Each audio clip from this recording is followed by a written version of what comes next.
Hi everybody, Ben Packer coming to you from the old city of Jerusalem, Jerusalem Heritage House with our Ramban of the week. This week's Parsha is Eikev, and it's very exciting, of course, as always.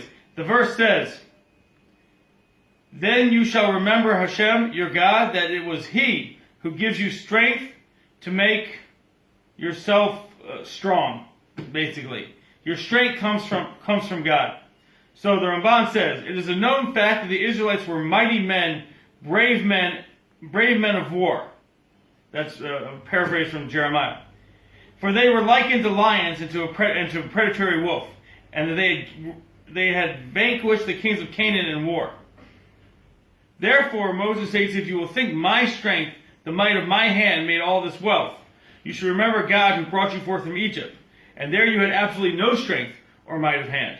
And you should further remember that in the wilderness it was in which your hands were powerless to secure your lives. God provided all of your needs.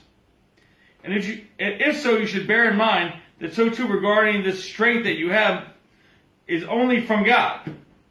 And then if you forget it, it will go away." So what the Ramban is basically explaining to us is a basic foundation of Jewish thought, which is that, yes, we have to be strong like lions, and we have to try to be as powerful as we can be. But at the end of the day, we have to understand that all that only comes from God. And the second we start thinking that it's us who's doing it, then everything will be lost.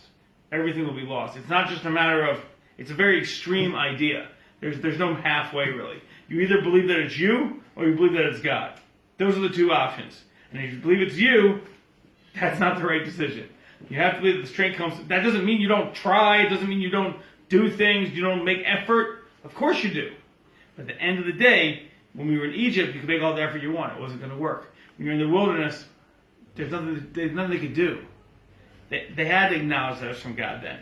And us now that we live in the real world, we have to know that even though sometimes we have victories, winning, #winning, but we have to know that it comes from God. That's the source of our strength. That's the only source of our strength. Shabbat Shalom.